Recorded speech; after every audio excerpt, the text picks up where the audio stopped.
Los creyentes, nosotros, los creyentes en Jesús, no podemos decidir antojadizamente sobre aquellas cosas espirituales que han sido establecidas por Dios en su palabra. Por ejemplo, Dios estableció desde un principio que el matrimonio fuese entre un hombre y una mujer. Como creyentes no podemos decidir sobre lo que ya está establecido. En el sentido de poder decir, bueno, es cierto, Dios lo ha dicho, Dios lo estableció, pero nosotros podemos hacer la excepción. De hecho, hay congregaciones muy de seguro no cristianas, sino pseudo cristianas, en donde ejercen esa práctica, en donde ya pasan los atriles, personas de pues una distorsión emocional, psicológica, en cuanto a su identidad como hombre o como mujer. Predicadores que pasan en una condición pues no muy apropiada. Por ejemplo, nosotros no podemos decidir o querer cambiar lo que Dios por medio de su palabra nos enseña. Allá en la primera carta a los Corintios, capítulo 3, versículo 11, que el fundamento sobre el cual la iglesia, nosotros los creyentes, estamos fundamentados es Cristo. No podemos cambiar ese fundamento. Quizá alguien pretenda o haya pretendido hacerlo, pero nosotros que somos temerosos del Señor, que procuramos honrar la palabra del Señor, entendemos que el único fundamento es Cristo, hermano. Es Cristo.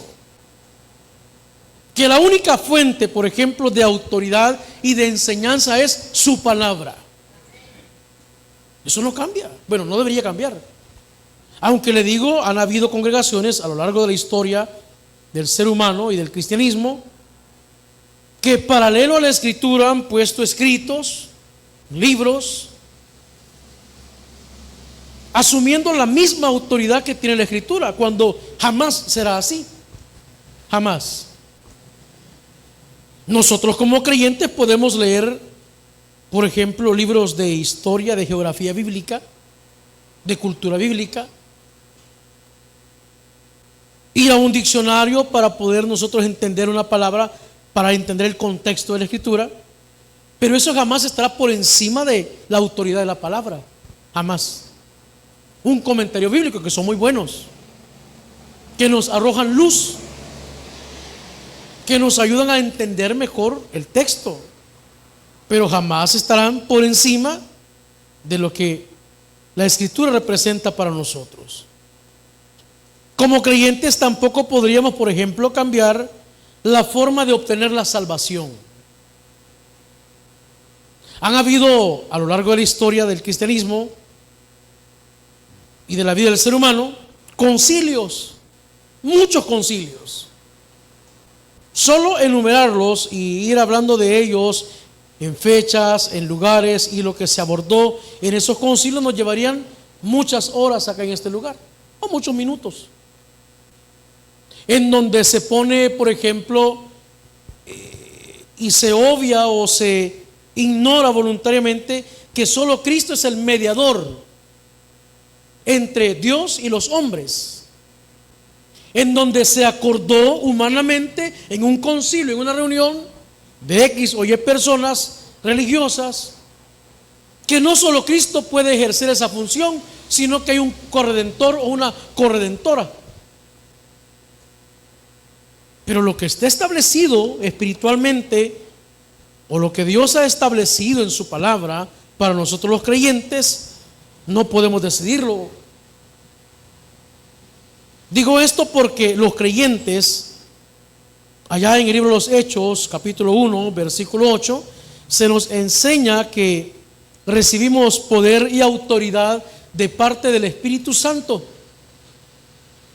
Pero ese poder y esa autoridad no es para declarar, no es para decretar, no es para tratar de estar por encima de la voluntad del cielo, en este caso de Dios, sino para que nosotros podamos vivir en armonía con los principios que la Escritura nos enseña. Para eso es la autoridad, para poder nosotros presentar a Cristo, que es el objeto de nuestra oración, que es el centro de nuestra reunión, Cristo.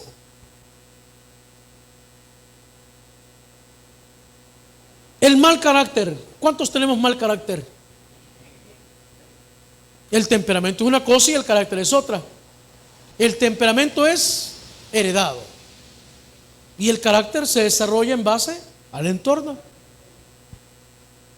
¿Puedo yo cambiar el carácter de una persona X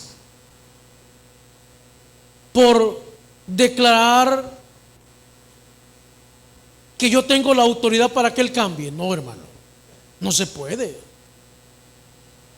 De hecho, hay organizaciones, hay estudios, hay personas preparadas en la materia que brindan asesoría y ayuda. En nuestra iglesia hay un ministerio, no sé si aún existe, que se llama Narcóticos Anónimos, en donde vamos o asisten o han asistido personas que tienen problemas de carácter. En la capellanía se nos enseña que cuando viene alguien a nosotros a pedirnos un consejo o ayuda, nosotros evaluamos el caso, hacemos un historial del caso, y si el problema amerita una atención médica, y si nosotros como predicadores o pastores no somos médicos, porque hay predicadores y pastores que son médicos de carrera, ¿a quién lo vamos a referir? Al médico. Si requiere ayuda psicológica, ¿a quién lo vamos a referir? Al psicólogo o al psiquiatra, ¿verdad? Depende, porque son dos cosas distintas. Si el problema es legal, ¿a quién lo vamos a referir? A un abogado, a un juez, porque somos limitados. Entonces en la Escritura encontramos dos términos, dos palabras, dos acciones, dos verbos, porque son verbos, atar y desatar, el cual está muy mal empleado en las últimas décadas, porque lo hemos utilizado para creer que nosotros podemos deliberadamente decir algo y aquello va a suceder como nosotros queremos que suceda. Si quieren, hagamos la prueba mañana a mediodía, si es que el sol sale mañana, ¿vea? O sea, de salir va a salir, me refiero a que si es visible. Dígale: sol, detente sobre la ciudad de San Salvador. No se va a detener, hermano. O dígale como aquel otro hombre que le dijo, pues que se retroceda la sombra. No se va a retroceder. Porque ¿con qué objetivo lo haríamos? Como aquel hombre que recientemente sale en un video ahí en las redes sociales, que agarra una vara, entra al mar y cree que va a suceder lo que Moisés, por obra y gracia de Dios, sucedió e hizo. No, hermano, no es así. Eso no funciona así en el reino de los cielos. El poder le pertenece a Dios. Ese poder que nos ha sido conferido, pero no para que nosotros para lucirnos, para impresionar a los demás, no, para ponerlo al servicio del cuerpo de Cristo. Porque ese poder se traduce en dones. Unos tienen el don de la sanidad. ¿Cuántos tienen el don de sanidad? Yo no lo tengo, hermano. A mí, cuando me invitan a orar por un enfermo, yo me llevo unos 2 o 3 para ver a cuál de los 2 o 3 voy a poner a orar. Mire, hay hermanos, y ya vamos a entrar al texto, que en verdad tienen el don de la sanidad, hermano. Oran y los enfermos sanan, literalmente, hermano. Y uno, aunque no quiera, porque aunque uno no quiera, está escuchando y presenciando la oración, hermanos, dicen unas palabras y unas cosas tan preciosas que uno llega a comparar si uno dice: Señor, yo así quisiera orar. Así, con esa soltura, con esa elocuencia, con esa dulzura, con ese carisma. Y nosotros a los 2 minutos ya no hayamos ni qué decir. Pero hay quienes tienen el don de la sanidad, el don de interpretación, el don de enseñar. Bueno, todos los dones que aparecen a lo largo de la Escritura. Entonces, allá en Mateo, que le invito a que lo busque esta noche, el Evangelio de Mateo, en el capítulo 16, no se vaya a poner en pie, ahí quédese sentadito. Encontramos esos dos verbos o esas dos acciones de atar y desatar. Y siempre en el Evangelio de Mateo, un poco más adelante, en el capítulo 18, en el versículo 18, también volvemos a encontrar en palabras de Jesús el atar y el desatar. Pero vamos a leer desde el versículo número 13, jóvenes. Por favor. Desde el versículo 13 hasta el versículo 20, para entender el contexto del por qué Jesús o a qué se estaba refiriendo cuando Él dijo, pues, que todo lo que se atara en la tierra y todo lo que, pues, se desatara en la tierra sería atado y desatado en los cielos. ¿Tiene el Evangelio de Mateo capítulo 16, versículo 13? Amén. Bien, lo vamos a leer porque hay hermanos que apenas tienen 23 años en el Evangelio y hasta hoy lo van a leer. Está bien, apenas 23 años en el Evangelio y nunca lo habían leído.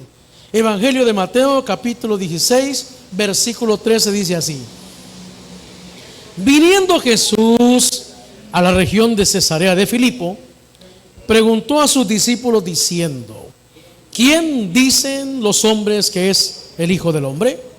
Ellos dijeron: unos Juan el Bautista, otros Elías, y otros Jeremías o alguno de los profetas. Él les dijo: ¿y vosotros quién decís que soy?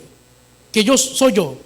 Respondiendo Simón Pedro dijo: tú eres el Cristo, el Hijo del Dios viviente.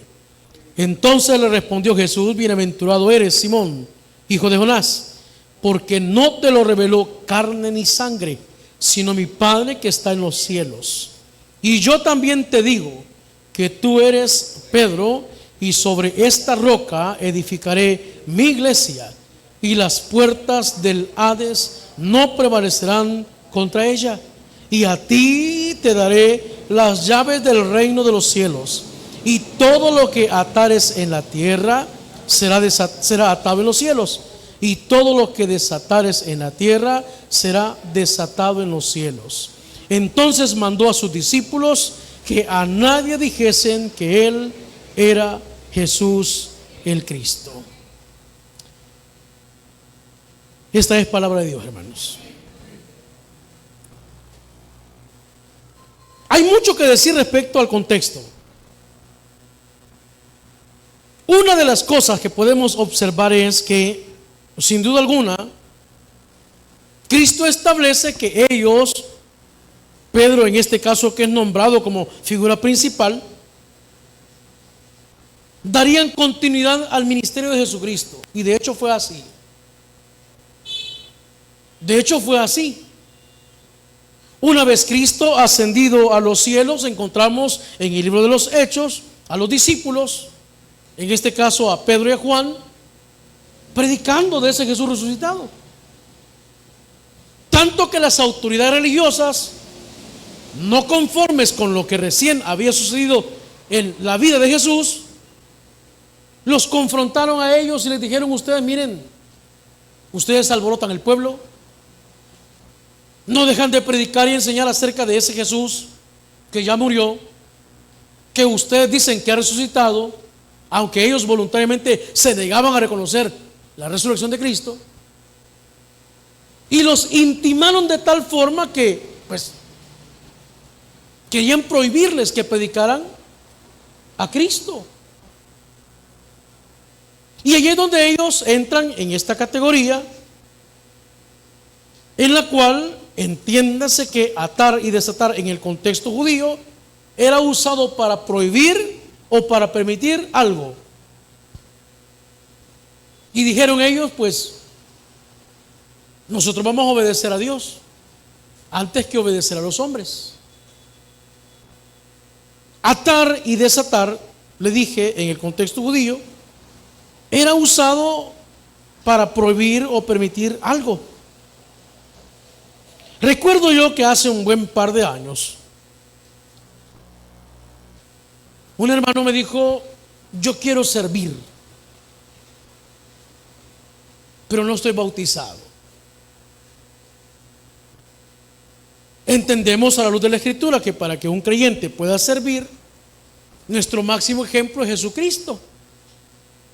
Él dice en la Escritura que llegó al Jordán, se bautizó para darnos una gran enseñanza y una gran lección, y después de aquello fue llevado al desierto para un tiempo de preparación y luego comenzó su ministerio.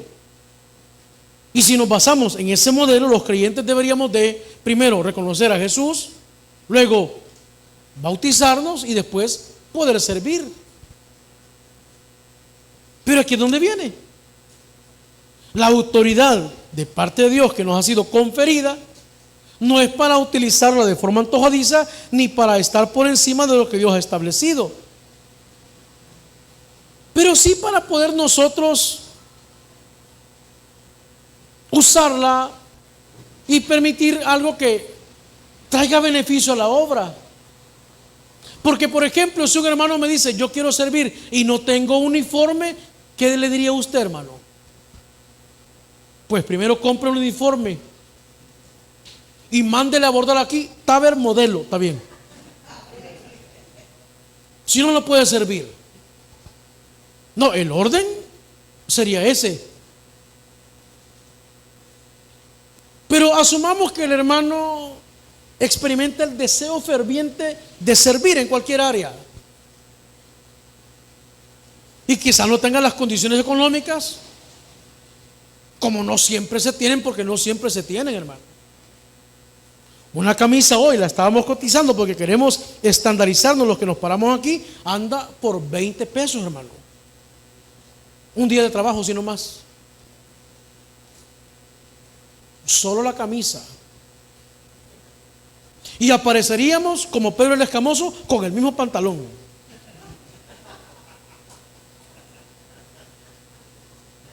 Y si no tiene los 20 pesos y queremos mandar a hacer 2,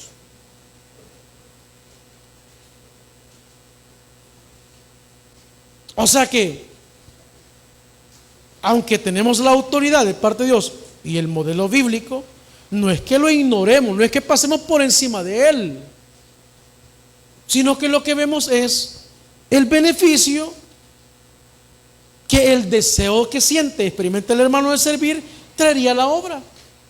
Y termino con el ejemplo. Le dije al hermano, mire, hagamos una cosa, no le cuente a nadie que no se ha bautizado y póngase a servir. Como dicen los jóvenes, me la rifé. Está bien, me la rifé, hermano. Qué precioso fue que pasado un tiempo este hermano me dijo, mire, me quiero bautizar. Gloria a Dios. Y ahí venía el otro problema. Pero fíjese que no soy casado. Ah, pues no, le dije yo, vea. Porque somos tan radicales, tan legalistas, que si no está casado no se puede bautizar. Y si no está bautizado no se puede casar. Así somos, hermano. Así son nuestras prácticas. Entonces le volví a decir yo al hermano, no le cuente a nadie. En su tiempo le voy a contar yo. Está bueno. 10 años después le voy a contar yo. El hermano se uniformó, el hermano se bautizó y el hermano se casó y no sé si se va a divorciar. Está bueno. ¿Y yo quién soy para impedirle a alguien que experimente el deseo de servir?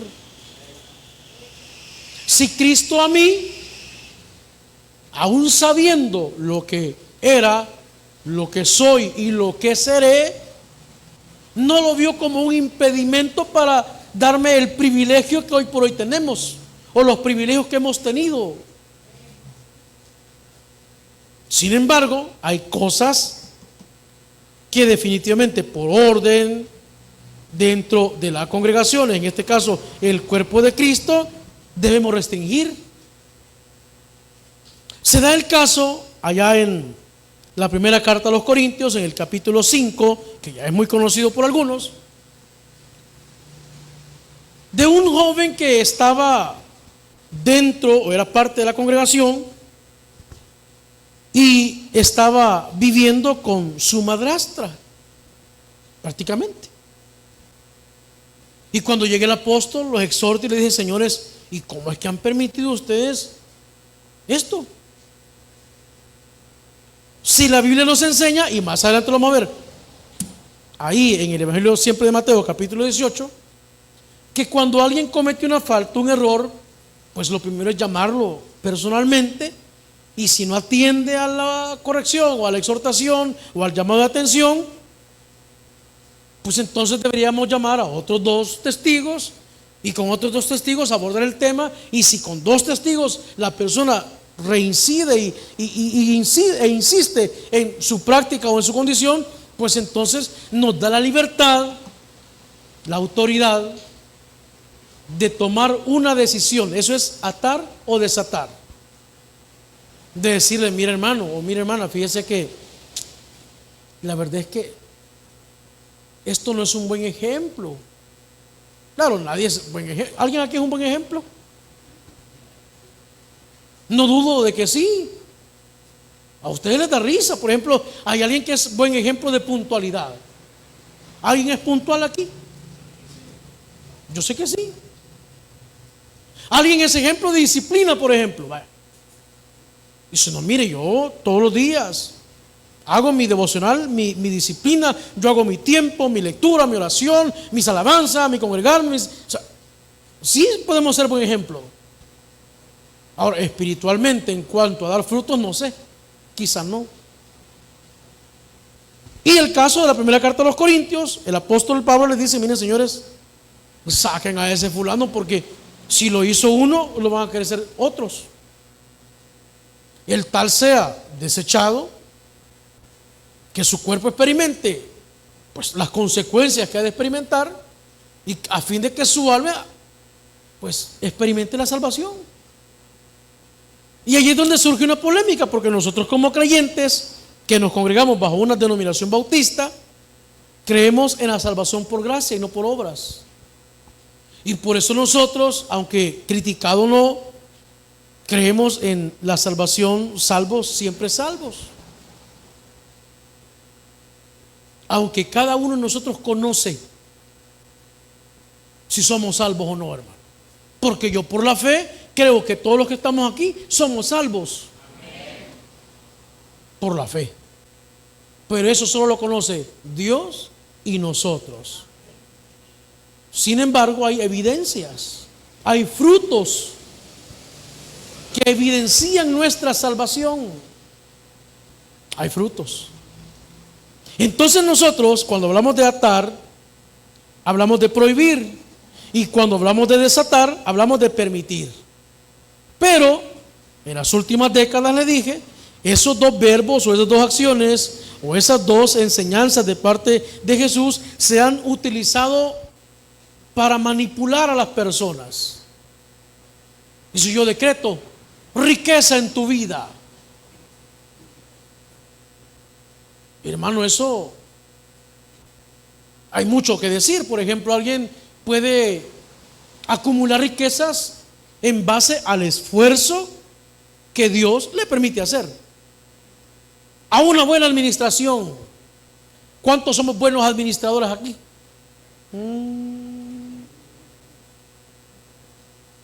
Decía mi papá: con ustedes no hacemos casa con tabanco, decía él. ¿Alguien se acuerda de eso? El tabanco. Es que no calientan ni un 5, decía él.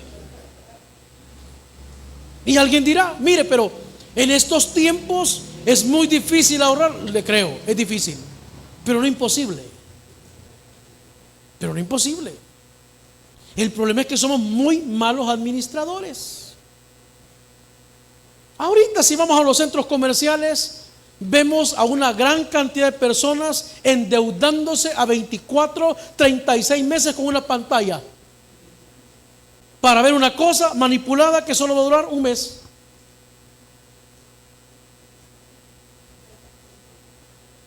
Ojalá que no haya ninguno de esos aquí. 36 cuotas, hermano.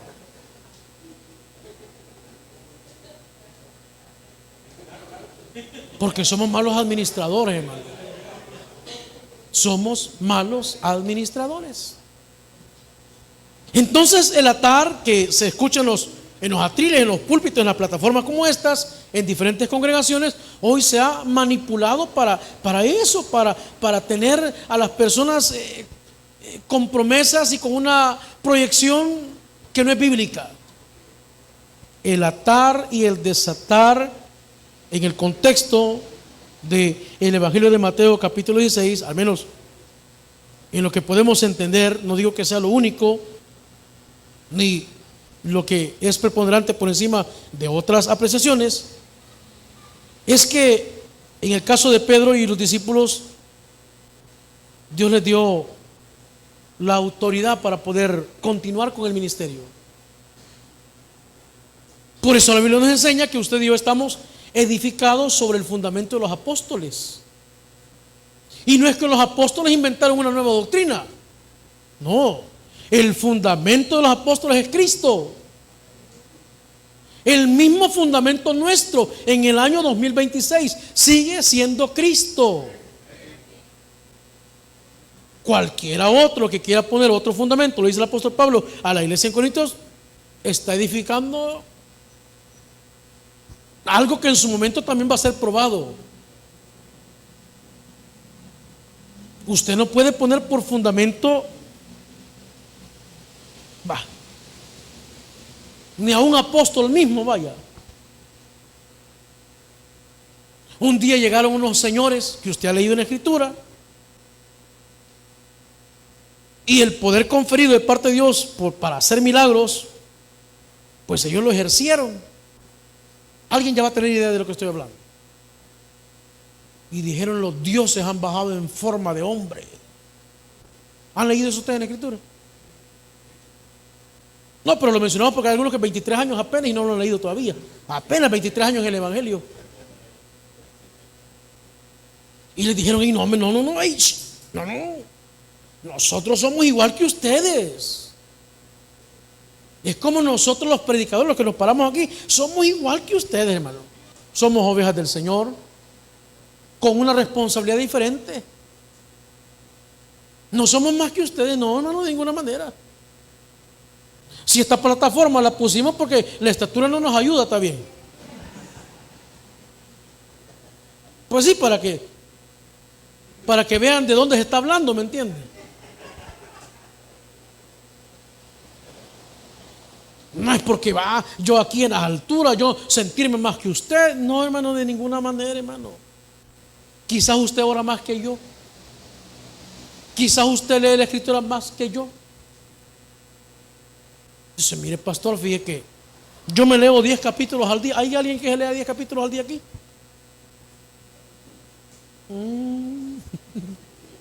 Amén, dijo el hermano, por los que nos están viendo en la tele ahí. Amén. También el hermano allá dijo que amén. Pues sí, porque para que no digan: puchica, en esa congregación, vea. También el hermano allá, 15. Sí, porque lo van a ver, ¿verdad? Y que sepan que pues hay alguien aquí que sí lo lee. Ni siquiera lo básico, ni el proverbio del día. Entonces a Pedro le dicen: Señor, te voy a dar la llave. Y las llaves representaban, pues eso, la autoridad. No es que Pedro fue el primer papa, no, hermano, eso no es así. Eso no es así. Le dieron la autoridad, como la misma autoridad que nos ha sido a nosotros para presentar a Cristo. Porque cuando vamos al Evangelio presentamos a Cristo. Y las personas preguntan, ¿y ustedes de dónde vienen? Del tabernáculo, ¿verdad? Sí, el tabernáculo bíblico bautista es una organización terrenal bajo la cual nos congregamos la iglesia de Cristo, creyentes que somos parte del cuerpo de Cristo. Es una denominación. Pero lo preponderante es que Cristo es nuestro fundamento, que la palabra es nuestro fundamento de fe, de enseñanza, de doctrina, y que nosotros no vamos ni pretendemos cambiar nada de lo que espiritualmente ha sido establecido. Nada, hermano. Nada. ¿Y qué podemos agregarle a la escritura para poder practicar? Por ejemplo, yo en lo personal nunca voy a pretender, por ejemplo, celebrar fiestas judías, porque eso no nos corresponde a la iglesia. Las únicas dos ordenanzas que como iglesia estamos llamados a observar y a practicar son el bautismo y la Santa Cena del Señor. El domingo mundialista, ese es otro volado, pues, ¿me entiendes? Es una cosita, pues. El Día del Padre, el Día del Madre, esas son cositas que para pasarla bien. Pero como fundamentos bíblicos, solo esas dos, hermano. Solo esas dos. No hay más. ¿Por qué le advertimos a la persona cuando vamos a celebrar la Santa Cena del Señor que si no ha recibido a Cristo o si no ha sido bautizado, mejor se siente? Porque la Biblia advierte acerca de que si alguien toma indignamente la Santa Cena del Señor, pues va a recibir en sí una retribución no muy buena. Ese es nuestro deber. Si yo sé, conozco de cerca que el hermano ya recibió a Cristo pero no se ha bautizado, es mi deber atar, en este caso prohibir, y decir, hermanito, mire, no, usted no participe. No porque nosotros no querramos, no porque la Biblia así lo establece. Pero hay cosas triviales, como le dije, como el uniforme, que es un orden, que hay que hacerlo, porque nos vemos bonitos, bien ordenados. Y en 10 años aquí viera cómo nos ha costado, hermano, ordenarnos, hermano. Aquí ya voy sacándolo del alma, ¿me entiende? Nos ha costado ordenarnos, hermano. Nos ha costado. Porque para el uniforme no tienen, pero para la camisa de la alianza sí.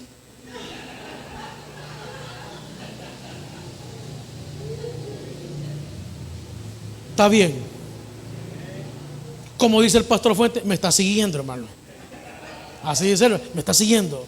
O sea, bien contradictorio, pues. ¿Sí me entiende? Por decir algo, ¿verdad?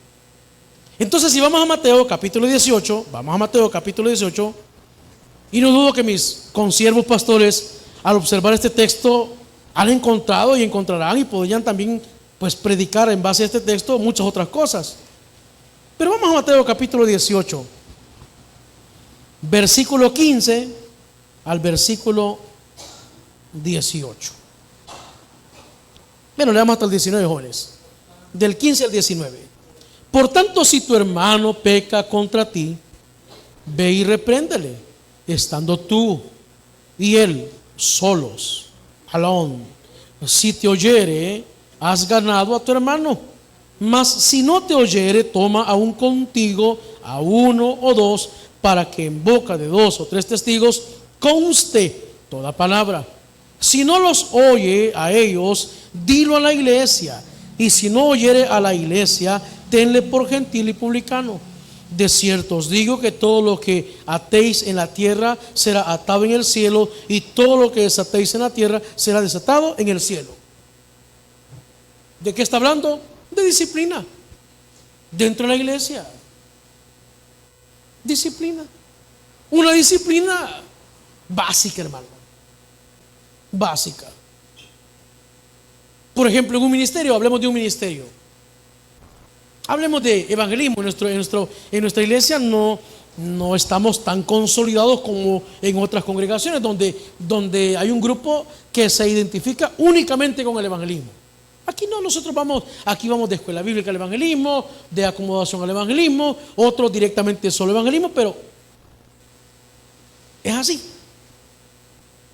Pero por ejemplo, en un ministerio muy consolidado hay normas internas que vendrían a ser las leyes secundarias. Las normativas, los estatutos generales de la iglesia son pues las leyes primarias, ¿verdad? Llamémoslo así de esta manera. Como la Constitución, bueno, lo que queda de la Constitución, ¿verdad? Y no me hagan hablar porque hasta ahí voy a llegar. Lo poco que nos queda de la Constitución, esa es la ley primaria. Las leyes secundarias son las normativas que emiten las alcaldías. Y hasta ahí voy a llegar, no me hagan hablar, hasta ahí voy a llegar. No me hagan hablar. Entonces aquí en la iglesia hay normativas generales, pero hay normativas internas dentro de los ministerios. Y ahí, en una reunión, pues se toman acuerdos y los hermanos opinan y al final se llega a una conclusión y dice, mire, entonces, ¿qué hacemos con estos hermanos? ¿Qué hacemos con nosotros? Y todos acordamos algo. Y decimos, hermanos, fíjate que acordamos esto y esto y esto. Parte del orden, de la disciplina interna de la iglesia. Lo mismo es lo que está hablando Mateo capítulo 18. Si el hermano pues tiene un comportamiento, aquí nunca se ha dado ese caso, se lo voy a poner hipotéticamente y casi que me persino para que no pase. Si alguna vez un hermano adulto tocase a un niño de escuela bíblica o una niña de escuela bíblica, ahí sí, mire, hermano, yo lo llamaría y le diría, mire, la cámara, ahí la cámara, porque la cámara está grabando, hermano. Y no solo la cámara, la hermana fulana y el hermano fulano vieron que usted tocó a este niño o a esta niña. Hermano, eso no se puede hacer aquí. Que sea la última vez que lo hace. Si el fulano o la fulana insiste en andar fotografiando niños, en andar tocando niños, entonces llamamos a los más grandes y fuertes de la congregación. Está bien. Y le decimos, mire, hermano, si usted insiste, ya esta es la segunda vez, por favor, hermano, nosotros no quisiéramos que se vaya de la congregación, que se vaya de la iglesia, que dejara de servir, pero estas prácticas no pueden ser. Mejor ejemplo no pude encontrar. ¿Sí me está siguiendo? Está bueno. A mí me pegó ese volado. Si el fulano dijera obstinadamente, mire, a mí lo que piense usted, lo que diga usted, me resbala, entonces le diríamos, mire, ¿sabe qué? Ya no venga. En 10 años nunca le he dicho a nadie que no venga, que ya no venga. Todo aquel que ha dejado de asistir a esta iglesia, que son una gran cantidad, han dejado de asistir voluntariamente. Como que soy mamá, me sentí cuando lo regañan a uno así. Voluntariamente. De repente usted no ve al hermano y usted, ¿y qué le? No sé qué pasó. No sé. Pero mira, ya dicen que anda diciendo, pues sí, pero a mí no me dijo nada nunca. ¿Sí se entendió la idea, hermano? Entonces, atar y desatar es prohibir o permitir bajo los principios bíblicos el orden y la disciplina y el buen funcionamiento de las cosas dentro del cuerpo de Cristo. Va. Ahí no es para decretar, ¿verdad? Yo ato tu carácter. ¿Cuál, hermano? Con que no puedo sujetar el mío, voy a atar el del otro. Porque ¿a cuánto nos cuesta sujetar nuestro carácter, hermano? Ay, hermano, 6 veces que uno dice, no, hombre, sí que solo porque me pueden ver. Que cuesta, hermano, cuesta. Mire, ya me pusieron ahí la golondrina.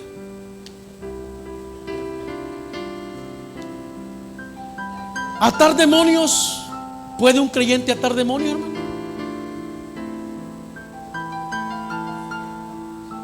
Veo dividido el público. Mire, le dije y lo recuerdo, el poder le pertenece a Él. Cuando usted y yo vamos y nos encontramos frente a un caso de una posesión demoníaca, una influencia demoníaca, ¿el nombre de quién invocamos? Cristo. Porque nosotros no somos autosuficientes. Nos ha sido conferido un poder, el cual, por supuesto, ¿quién lo ejerce? El Espíritu Santo que mora en nosotros, hermano. O sea que por nuestra propia capacidad una persona no puede ser liberada de ninguna manera, hermano. No puede ser liberada. Pero si nosotros lo hacemos todo para la gloria del Señor, para honrar el nombre del Señor, y Él obra en esa persona queda libre, no olvidando que el poder le pertenece siempre a Él. Porque yo puedo llegar de machín y aquí venir, ay, ¿quién es el endemoniado? Esta, salivo. No, no se trata de eso, hermano. Si los discípulos una vez lo intentaron y Jesús lo reprendió, estos no han podido, le dijeron. Sí, hombre. Y Jesús con toda autoridad, y dice Filipenses capítulo 2 versículo 10 que ante Él se doblará toda rodilla, hermano, la que está en los cielos, en la tierra y debajo de la tierra. Es el único que, según Colosenses capítulo 2 versículo 15, ha exhibido públicamente a esas entidades demoníacas, hermano. Ni aún el arcángel Miguel se atrevió a proferir palabra cuando contendía con el chamuco por el cuerpo de Moisés. Y le dijo, no, le dijo, cabal a la hora de ir nos despertó, mire el hermano. Mentira. Todo sea en el nombre de Jesús. En el nombre de Jesús. En el nombre de Jesús y para la gloria de Él. Y si Él no quiere, no quiere, hermano. Y si Él no quiere, no quiere. Entonces atar y desatar es, o son términos usados no para imponer nuestra voluntad sobre la voluntad divina, sino para ejercer los principios bíblicos para el beneficio de nuestra vida y del cuerpo de Cristo. Vamos a orar. Padre, te damos gracias en esta hora de la noche por ser un Dios bueno, un Dios que vive y permanece para siempre. No podemos cambiar lo establecido espiritual y bíblicamente. Hay cosas que han sido establecidas en su palabra, las cuales nosotros no podemos cambiar. Pero sí, hay situaciones y condiciones que podemos prohibir bajo los principios del reino para el beneficio del reino. Y hay cosas que podemos permitir para el beneficio de la obra y para el beneficio del reino. Te adoramos, Jesús, y te bendecimos, porque aquella autoridad delegada al apóstol Pedro y a los demás apóstoles o discípulos es la misma que hoy en Hechos capítulo 1 versículo 8 recibimos todos los creyentes.